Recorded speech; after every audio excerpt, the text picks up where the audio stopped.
Hello YouTube. Me and Tessa decided to fertilize today, right Tessa? Yeah, here she is, a superstar. Let's go and do it.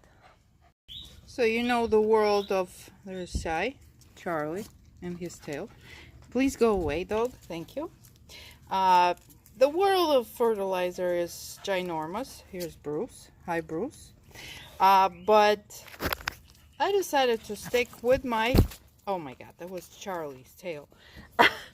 With my local business, Palmer Orchids. They have their own fertilizer. They have another one that is a bloom booster, I believe. But this one is more of a, you know, like everyday use. Not everyday, but the one that you want to use more often than the bloom. So it, as you can see, has a seaweed. You can purchase it on their website, I'm pretty sure. I will give you a link. So here's the information about it. Lots of us tried it. Lots of us love it. Simple, boom, put it in the water. Here's our directions. What do we need?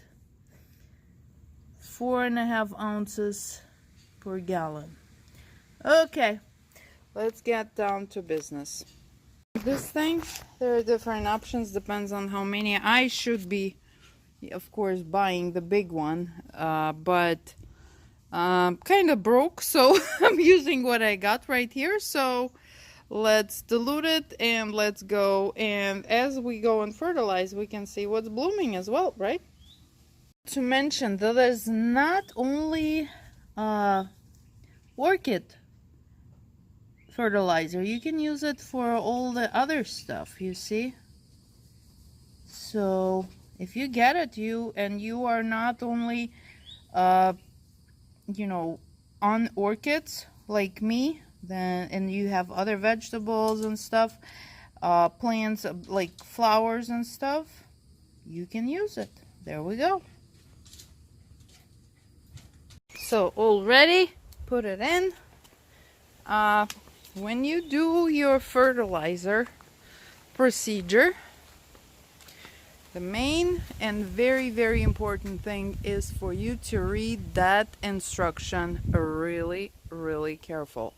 Because by using too much fertilizer, you're gonna burn the living, you know what, out of your plants. So please pay attention. And another thing that always been a kind of discussion between the growers is how to fertilize, meaning before watering or after watering, because some of them say if you water the plants, you know, the pores on the roots will open and it will kind of make the absorption of the fertilizer better, but some say the plant is already filled with water. So, you know, I honestly don't care, let's call it. It's your decision, whatever your vision is. If you're lucky enough and you have enough time that you can dedicate and you can fertilize every, whatever, 2 weeks, you know, lightly, I just envy you. I have a very busy life, so I only fertilize once in the blue moon. Again, if you want to do it properly, read your particular fertilizer label, what it says. Look at this girl. Isn't this girl stunning? Yum. Yeah, and go buy it. So, what's her name? We were laughing with Naoki the other day. It's Aruba something. And he said, yeah, it's Aruba spotted something. And I said, you know, I have a tag, but I'm too lazy to go and double check. So here she is. She really did different type of bloom. You see, it came more of a like Shamburkia type. One huge, tall spike with gazillion of flowers. One before she had, as you can see, I didn't cut them yet, like 5 or 6 small ones that had like 3 or 4 flowers. I don't know what's got into her, but she looks absolutely to die for. Anywho, so let's start fertilizing and see what happens. By the way, that one, the Cattleya that I was showing you while I was talking, is a Cattleya lundate. Came from Florida Sun Coast. So it's a simple procedure, you know. You make it, you pump it, and then you just spray here and there. I'm not gonna be able to do it the whole time we're walking around because this thing is heavy and I kind of need my other hand for the camera. But using fertilizer will change drastically the quality of your orchids, how they perform, the blooming and all that good stuff. So it's very, very, very strongly recommended to be a good orchid owner. I'm not one of those, unfortunately, but you know, I have an excuse. I have a big household and stuff like that. But if you do it on time and regularly, I'm very, very happy that you have this opportunity. This little girl, let's go and walk around. We done the kind of fertilizer thing. There are lots of fertilizer options out there. Like I said, I'm a big supporter of the local businesses, and Palmer Orchids is a local business here, family owned, and it's an excellent business. So their product is always wonderful. This is little Martha's mount, look, and Hamlin little seedling, and it's loving it. Okay, so yeah, I chose theirs. There are lots of other wonderful products. As the gurus say, any kind of fertilizer is better than no fertilizer. So go from that. Just watch the proportions. Look at this. Yum. And that's actually the same as this pretty girl. This sunset something. Do you see it? It's far. So what's blooming? Let's go take a look. This lady blooming out there, it's extremely high. Let me right there for you. That's her name right here. You see it? Dawn Herman, I don't know. She is cool. Okay. Oh, this lady, also Martha's made mount. Look, she's loving it. What's going on in here? I haven't had the chance to. This is like really the inside. Oi! Did I step on something? Yes, it's a rock. It's okay. Okay, this beauty, this dendrobium, been going on for a while. Gorgeousness. It's Jacqueline something. I remember I call her Jacqueline Thomas. This came from Sundance in Fort Myers. Beautiful nursery, also local business. Strongly recommend. Yeah, oh, so fragrant, nice. Because I wanted to say, when I bought her, I remember she was extremely fragrant. It's kind of jasmine fragrance, very, very nice. This, and then I had my rustic spots, and I really love. There's lots of spots on this girl. There's the name for you. BLC Rustic Spots, H&R, Hawaiian Nursery. Beautiful, isn't she? Love it. What's happening with my African beauty? Quite frankly, not that much. I don't see any bad, I don't see any drastic growth, but the plant looks good. So we'll give her a little time.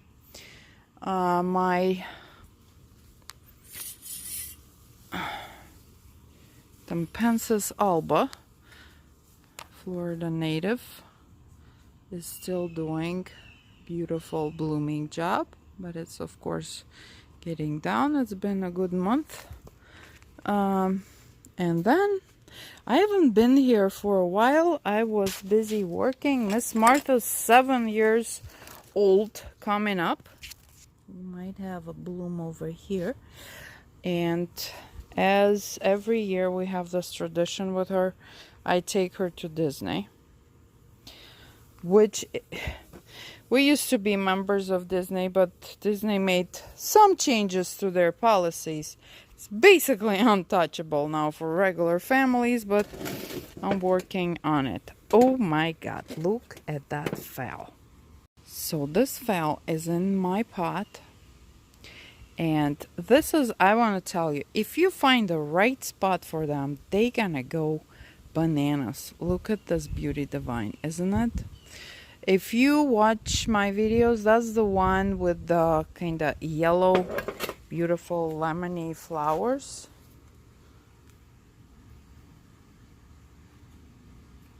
I will not let you know for sure from where, but look at that leaf. Ay, ay, ay. I did not water it. It's the healthy leaf. Isn't that just totally incredible?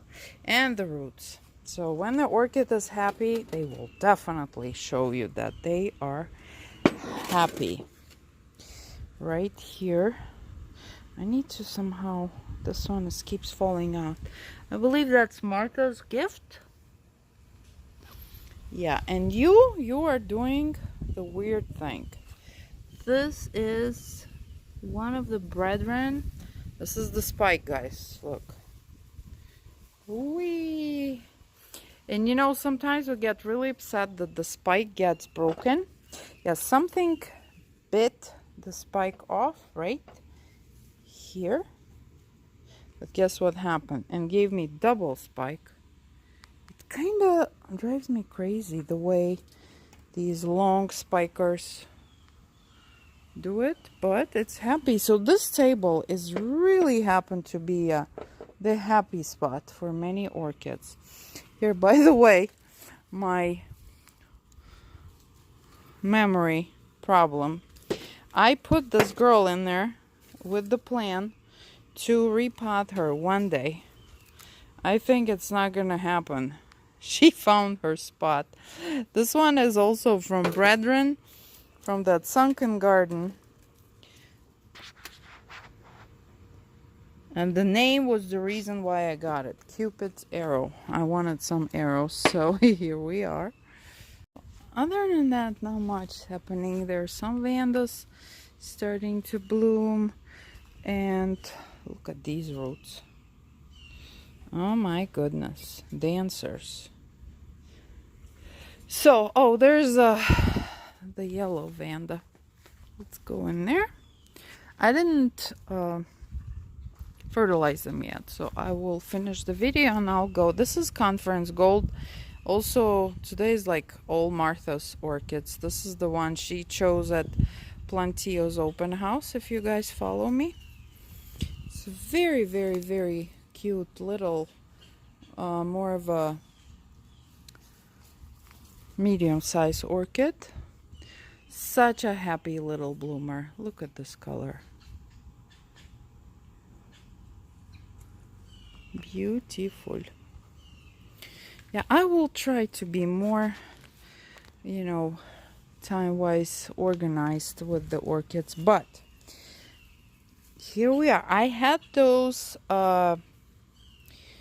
catasetums that graciously one of you sent to me, thinking I'll be a better mother to them. Finally, I became a better mother, and I planted them with the advice of a super guru of a catasetum, my friend Vicky. So she suggests you always put them in the regular, like it's like mulch, okay? It's not even bark.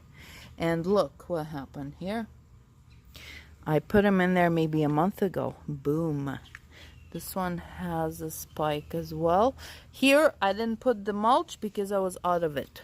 Vicky gave me some, and I used what I could. She also suggests you simply put them, and she uses the like a coffee, big huge containers like Folgers, you know, those plastic ones.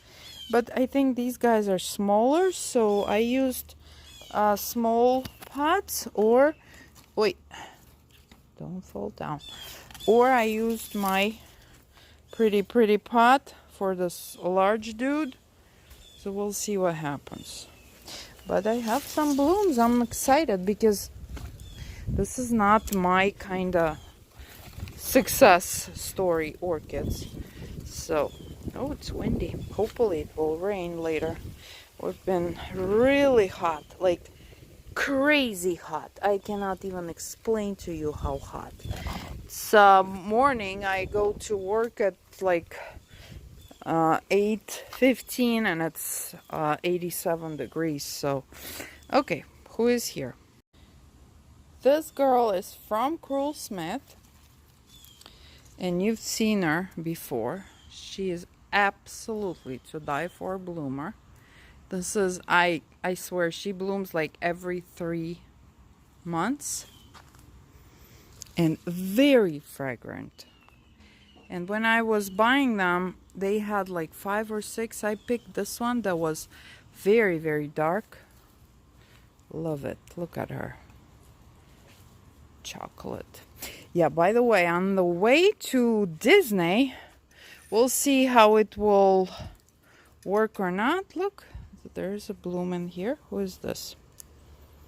Oh, that's chocolate, also from Cruel Smith. On the way to Disney, Cruel Smith is over there, and there are a couple of other nurseries. We'll see how Miss Martha gonna feel about it, but maybe I'm planning on visiting some nurseries there. So this is like my sad part of my orchids. Let's not go there. Look at them.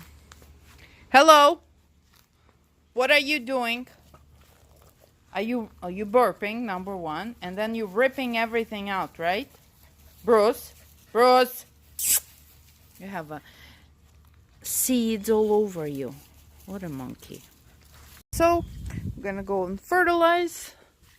Thank you guys for all your support. By the way, I'm working on the new stuff in my pottery. Thank you, Irene, who gave me a gift, a rolling pin with the monstera leaves. It's gonna be really cool. Oh, you're blooming.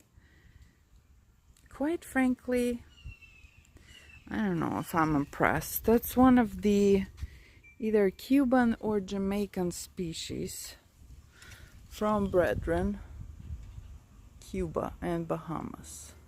I'm not a big fan of orchids that have these wee shoots and then they have this itty bitty flower on the top of it. But, you know.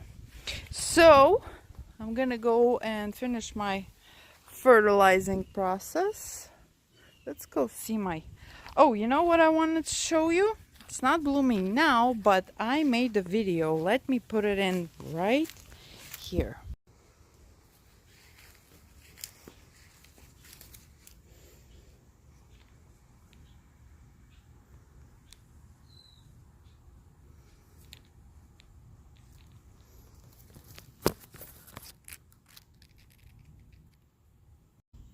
So, Cruminatum blooming is impressive, isn't it? So, here's my little Nodosa. A beautiful queen of the night. I hope you enjoyed our little video. Strongly suggest, if you can, fertilize your orchids, because otherwise they just look pretty, but they don't bloom. Like this one that I haven't fertilized for a while. This is Saint Swithin, I believe it's called. Yes, sitting here, pretty, not blooming. That fertilizer will make them do a really cool blooming magic. So, never been from this angle here. Okay, guys, you have a wonderful day, beautiful weekend, and I'll talk to you soon. Bye bye.